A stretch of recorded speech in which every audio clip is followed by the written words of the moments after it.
शाहजेब, सबसे पहले तो ये बताइएगा कि फर्स्ट रिएक्शन क्या है आपका इस खबर पर? आपको लगता है कि ये मुस्लिम लीग नून ने चाल चली है या इमरान खान ने चाल चलवाई है? क्योंकि पंजाब में इतनी बड़ी तादाद में इलेक्शन होंगे, प्रोविंशियल असम्बली में खैबर पख्तूनख्वा में प्रोविंशियल असम्बली के इलेक्शन होंगे, फिर 35 नशिस्तों पर जनरल सीटों पर भी इलेक्शन होंगे, तो इंतखाबी माहौल तो बन जाएगा जो कि इमरान खान चाहते हैं। देखिए जी, बिल्कुल इंतखाबी माहौल बन जाएगा, मगर शॉर्ट टर्म में ऐसा लगता है कि हुकूमत की स्ट्रैटेजी यही है कि इमरान खान साहब ने कल कहा था कि सदर साहब जो हैं वो एक वोट ऑफ कॉन्फिडेंस का कह सकते हैं वजीर आज़म शहबाज शरीफ साहब को। अगर उस वक्त सवाल ये उठा कि अगर वो वोट ऑफ कॉन्फिडेंस का कहेंगे और वो वजीर आज़म नहीं रहेंगे तो दोबारा हाउस एक नया वजीर आज़म इलेक्ट करेगा, और अगर 172 की तादाद नहीं होगी तो मामला रन ऑफ में जाएगा। आपके पास तो तादाद नहीं है। तो इमरान खान साहब ने कहा था कि हम रन ऑफ के हवाले से भी स्ट्रैटेजी बना रहे हैं, मगर अब अगर 35 MNAs नहीं रहते हैं पाकिस्तान तहरीक इंसाफ के पास, तो फिर अगर सदर पाकिस्तान एक एतमाद के वोट का कह भी दें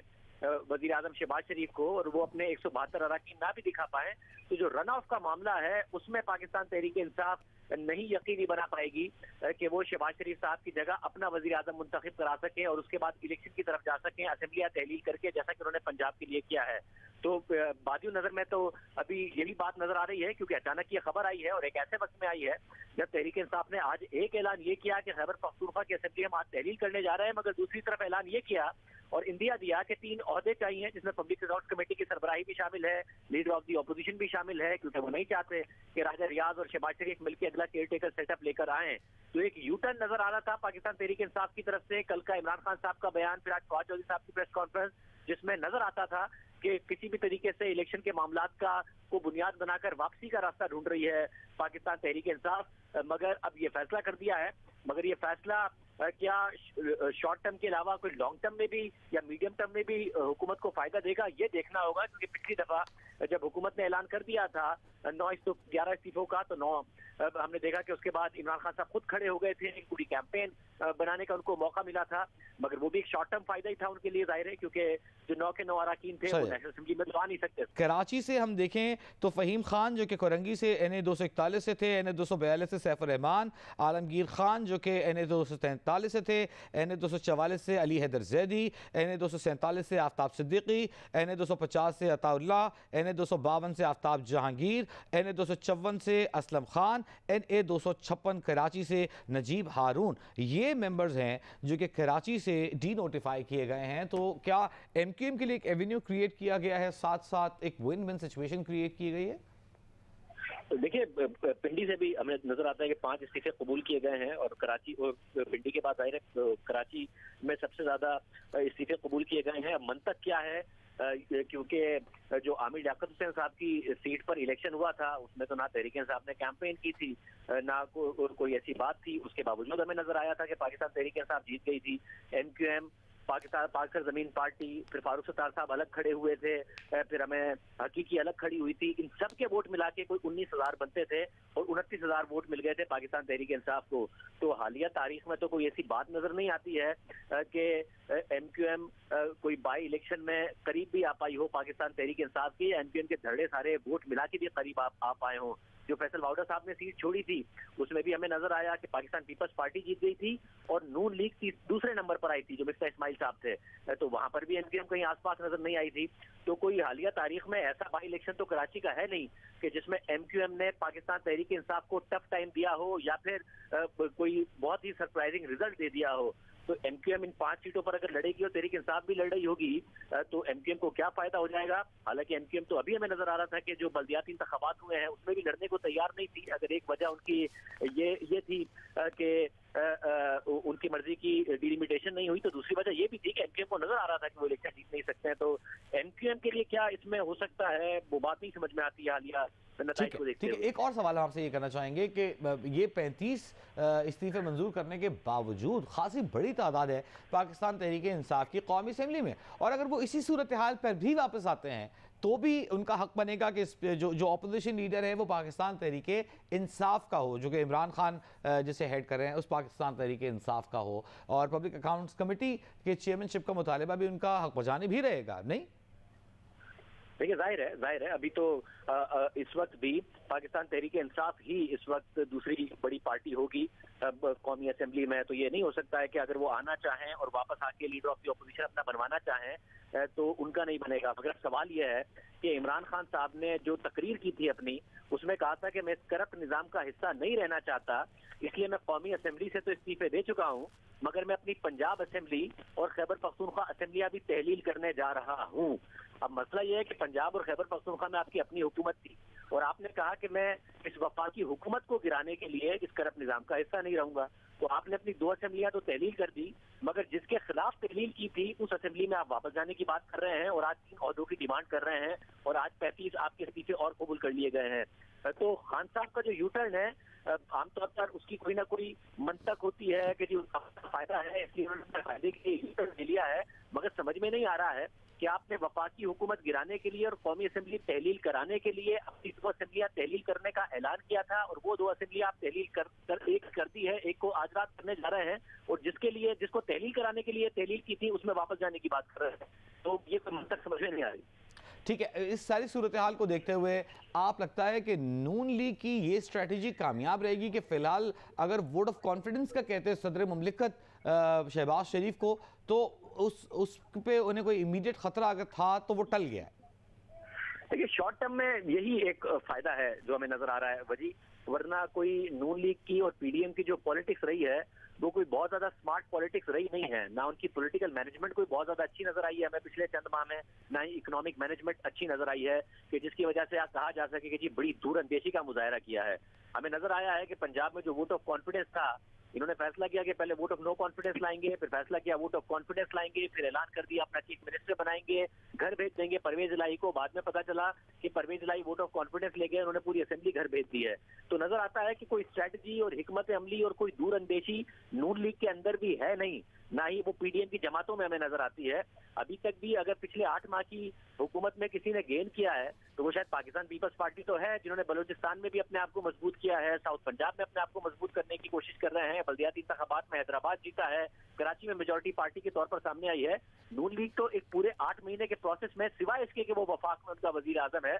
एक लूजर के तौर पर सामने आती है, जिसने अपना पॉलिटिकल कैपिटल गंवाया है, जिसने अपना बयानिया गंवाया है, जो एक हिकमत अमली का ऐलान करती है, बाद में वो हिकमत अमली बैकफायर कर जाती है, पंजाब असेंबली की तहलील नहीं रोक पाती है, जो हमजा शहबाज नवाज शरीफ है वो मुल्क आने को तैयार नहीं है, पॉलिटिक्स पाकिस्तान में हो रही है, बैठे हुए लंदन में है। तो कोई ऐसी दूरअंदेशी होगी जो लॉन्ग टर्म में भी नून लीग को फायदा देगी? अभी तक तो उनकी स्ट्रेटजीज ने बैकफायर ही किया है। शॉर्ट टर्म में शायद वजीर आजम का बचना और बाद में जो इलेक्शन होता, अगर वोट ऑफ कॉन्फिडेंस में वो फेल होते, उस हद तक शॉर्ट टर्म में जरूर नजर आता है कि शायद वो बचे। प्रोविंशियल असेंबली के इलेक्शंस बहुत ज़्यादा, अगर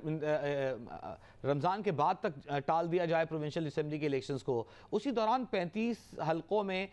कौमी असेंबली के इलेक्शंस भी होने जा रहे होंगे, तो आपको नहीं लगता कि फिर वैसे ही 2023 इलेक्शन का साल है, फिर मजीद 3-4 महीने क्या इंतजार करना? पाकिस्तान तहरीक इंसाफ के मुतालबे के तहत जनरल इलेक्शन ही करा दिए जाए अप्रैल में। फिर देखिए, इंस्टेबिलिटी तो होगी, जाहिर इलेक्शन का एक माहौल होगा, मगर हमें जरूर कुछ जराए कहते नजर आते हैं नून लीग के कि शायद जो सूबाई असेंबली के इलेक्शन है वो भी नहीं होंगे, क्योंकि नई असेंबलियों के इलेक्शन वो सीसीआई के फैसले के तहत नई हल्का बंदियों और नई मर्दमशुमारी के तहत होने हैं, और हुकूमत का दावा है कि ये फैसला तो इमरान खान साहब कर गए थे। तो मुमकिन नजर आता है कि हुकूमत की तरफ से कोई पटिशन जाती नजर आए अदालत में कि ये नहीं हो सकता कि पहले सूबाई हुकूमत बने पुरानी मर्दमशुमारी पर, सिर्फ कौमी असेंबली का इलेक्शन हो नई मर्दमशुमारी पर, और वफाकी हुकूमत बने नई मर्दमशुमारी पर। तो ये बातें और इशारा जरूर हमें होता नजर आता है हुकूमत की तरफ से, मगर कोई आईनी प्रोविजन क्या होगी कि केयर टेकर सेटअप प्रोलॉन्ग कर सके, ये बहुत दूसरी तरफ बात मुश्किल नजर आती है। मगर हुकूमत जाहिर है एक मौका चाहती है इस बात का कि अगर हमें मुश्किल फैसले करने हैं तो हमें कम से कम ये यकीन भी हो कि हम सरवाइव भी करेंगे, तो ये उसी की एफर्ट नजर आती है। मगर मसला ये कि बार बार ये होता है कि हुकूमत ये इंदिया देती है कि हम मुश्किल फैसले करने जा रहे हैं और उसके लिए हम रियासत के को फौकियत दे रहे हैं अपनी सियासत के ऊपर, मगर फिर वो फैसले करते हैं नहीं। तो अब अगर उन्हें ये यकीन हो गया है कि जी कि कोई एतमाद का वोट लेकर और किसी भी तरीके से रन ऑफ इलेक्शन के जरिए हुकूमत नहीं हटाई जा सकती है, तो क्या वो मुश्किल फैसले करेंगे? अब ये देखना होगा। शाहजेब, आपकी जानिब आएंगे, उससे पहले सिर्फ फारूक हबीब का एक बयान आपसे शेयर कर दे। उनका कहना है कि स्पीकर का 35 इस्तीफे कबूल करने का इकदाम बदनीयती पर मबनी है। कठपुतली राजा रियाज को अपोजिशन लीडर से हटाने की खबर पर स्पीकर ने ये इकदाम उठाया है। फारूक हबीब जो कि पाकिस्तान तहरीक इंसाफ के रहनुमा है, उनका रद्द-ए-अमल में शेयर किया। शाहज़ेब, जो इमरान खान का गुज़िश्ता रोज़ असेंबली में वापसी का बयान था, वो भी कोई मानी खेज वापसी का ऐलान नहीं था, एक टेक्टिकल मूव थी कि जब निगरान वज़ीर आज़म का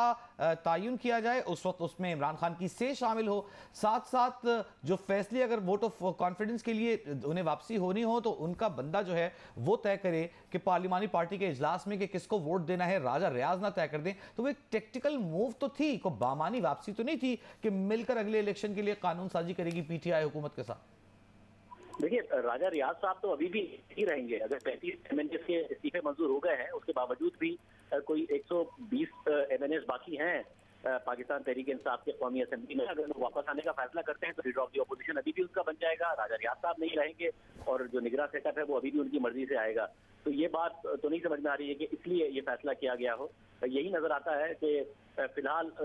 हुकूमत को खतरा नजर आ रहा था, मगर इससे ये भी पता चलता है, जो हामिद मीर साहब भी कह रहे हैं, कि खतरा ज्यादा बड़ा था, क्योंकि तहरीक इंसाफ के कोई 10-11 एमएनएस तो पहले ही कम हो चुके हैं, क्योंकि सारी की सारी सीटों पर इमरान खान साहब ने इलेक्शन लड़ा था और वो हल्फ भी नहीं लिया गया है और ले भी नहीं सकते हैं सारी की सारी सीटों का। एक इमरान खान साहब की अपनी जो मियाँवाली की सीट थी उस पर वो डी सीट हो चुके हैं इलेक्शन कमीशन के फैसले के नतीजे में, तोशा खाना के केस में। तो पहले ही पाकिस्तान तहरीक इंसाफ की कोई 150 सीटें रह गई थी। तो इसका मतलब है कि कोई 20-22 सीटों का जो मार्जिन पैदा हो गया, उसके बावजूद भी अगर हुकूमत डर रही है तो क्या उनके अराकीन ज्यादा नाराज हैं इत्तेहादियों के अलावा भी? ये सवाल पैदा होता है। अगर ये फैसला मद्देनजर रखकर फैसला किया गया है कि अगर वोट ऑफ कॉन्फिडेंस की नौबत आती है और फेलियर होता है, रन ऑफ पर मामला जाता है, तो क्या हुकूमत को ये डर था कि उनके पास इस वक्त बहुत कम एमएनएज हो सकते हैं?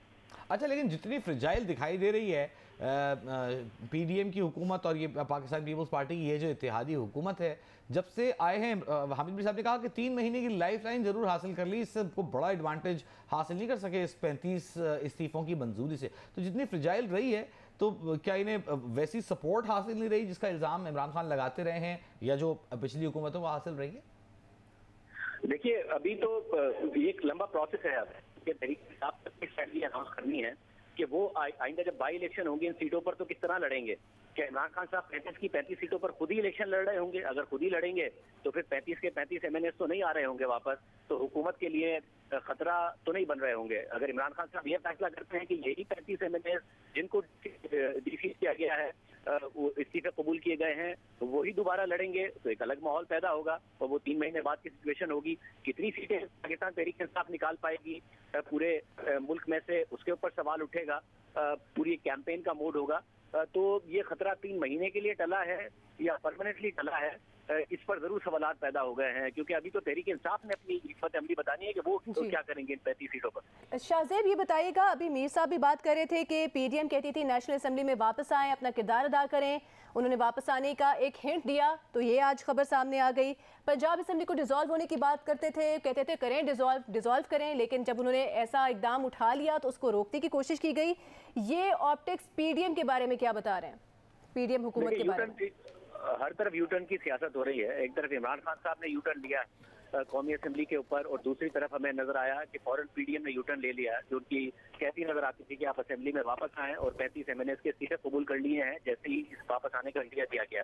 और वाज़ेह तौर पर नजर आ रहा है कि इस वक्त रियासत का कोई सोच नहीं रहा है, सियासत का सब सोच रहे हैं। एक तरफ पीडीएम है जो किसी भी तरीके से हुकूमत में रहना चाहती है, दूसरी तरफ इमरान खान है जो किसी भी तरीके से हुकूमत में आना चाहते हैं, और उसके लिए हमें नजर आ रहा है कि पीडीएम को ये परवाह नहीं है उनकी हुकूमत को की मईशत कहाँ जा रही है, मुश्किल फैसले वो कर नहीं पा रहे हैं, और इमरान खान साहब को ये परवाह नहीं है कि मुश्किल फैसले हो जाएं और मुल्क की मईशत बढ़ जाए। वो किसी भी तरीके से आईएमएफ प्रोग्राम को डीरेल करना चाहते थे, जाते हुए भी करके गए, दरमियान में भी कोशिश की, और पीडीएम जो मुतालबे करती थी और दावे करती थी कि हमने अपनी सियासत को दांव पर लगाया है रियासत बचाने के लिए, वो ना अपनी सियासत बचा पा रहे हैं ना रियासत बचा पा रही है। 4-4.25 अरब डॉलर के रिजर्व रह गए हैं, आईएमएफ के बगैर गुजारा नहीं है। दोस्त ममालिक हो, इसके अलावा डोनर एजेंसीज हो, सब कह रहे हैं कि आप आईएमएफ प्रोग्राम बहाल कराएं तो ही आपको पैसे मिलेंगे, मगर ना इनसे आईएमएफ का प्रोग्राम बहाल हो रहा है, ना ही ये फैसले कर पा रहे हैं, और ना ही सियासत ठीक कर पा रहे हैं। तो हर तरफ से सियासत बचाने, इक्तिदार बचाने और दोबारा इक्तिदार में आने की जंग हो रही है। और मुल्क का हाल ये है कि आज भी 1400 पॉइंट हंड्रेड इंडेक्स गिर गया है। जो मार्केट 100 अरब डॉलर की थी 2017 में, वो 22.5 अरब डॉलर की रह गई है 2022 में, क्योंकि रुपया भी गिर गया, मार्केट भी गिर गई। तो 2017 से इस मुल्क के साथ जो सियासी इंजीनियरिंग का खेल खेला गया है, जो अभी तक जारी है, ना सियासी जमातें समझ रही हैं, जिन्हें समझना चाहिए वो समझ रहे हैं, उससे मुल्क का बेड़ा गर्क हुआ जा रहा है। कोई भी रियासत का और मुल्क का और मुल्क की मईशत का सोचने के लिए तैयार नहीं। शाहजेब, ये फिर एतराज किसी हद तक जायज है शाह महमूद कुरैशी का? वो कह रहे हैं कि अगर कबूल करने तो फिर सारे के सारे 125 कबूल करें, 35 क्यों? देखिए, जाहिर है ये बात समझ में नहीं आती है कि पहले आपने 11-12 इस्तीफे कबूल किए, उसके बाद 35 इस्तीफे अलग से कबूल कर लिए, और मंतक ये दी जा रही है हुकूमत की तरफ से कि ये वो लोग हैं जिन्होंने बाकायदा तौर पर पब्लिकली ये कहा था कि वो इस्तीफे दे रहे हैं। मगर राजा परवेज अशरफ साहब तो बार बार कह चुके हैं कि जी अगर कोई मेरे असेंबली में भी आकर भी कहेगा, मैं तब भी वेरीफाई करूंगा कि कहीं उस पर कोई दबाव तो नहीं है। तो अब ये कैसे डिटरमिन कर लिया कि जिन्होंने पब्लिक स्टेटमेंट दे दिए थे और इन्हीं लोगों ने दिए थे, उन पर कोई दबाव नहीं था, ये राजा परवेज अशरफ साहब ने कैसे फैसला कर लिया? और जिनके उन्होंने कबूल नहीं किए उनके ऊपर दबाव है। और ये कैसे फैसला हो गया कि पहले तो इन लोगों ने पब्लिक स्टेटमेंट नहीं दिए हुए थे, तो पहले 11-12 कबूल कर लिए, इन 35 के नहीं किए, अब इन 35 के कबूल कर लिए हैं, पहले 7 ने कबूल किए। तो जाहिर है सारे के सारे मामले में सियासत तो वाज़े तौर पर नजर आती है कि जो सूट कर रहा है पीडीएम को वो कबूल कर रहे हैं। पाकिस्तान की जो सियासत है वो एक सर्कस बनकर रह गई। तहरीक इंसाफ भी ये कहती है कि हमारे तो इस्तीफे हो चुके हैं, उन्हें कबूल किया जाए, मगर फिर तहरीक इंसाफ कहती है नहीं, हम इन असेंबलियों में आने के लिए तैयार है। वो ये भी कहते हैं कि कासिम सूरी ने जो इस्तीफे कबूल किए थे वो दुरुस्त कबूल किए थे, और इलेक्शन कमीशन पर इल्जाम लगाते हैं, और इलेक्शन कमीशन पर वो कहते हैं कि आप जानिबदार हैं और आप पीडीएम के साथ मिले हुए हैं, आप एक सियासी जमात बन गए हैं, मगर फिर ये भी कहते हैं कि नहीं जी हम असेंबलियों में वापस जाने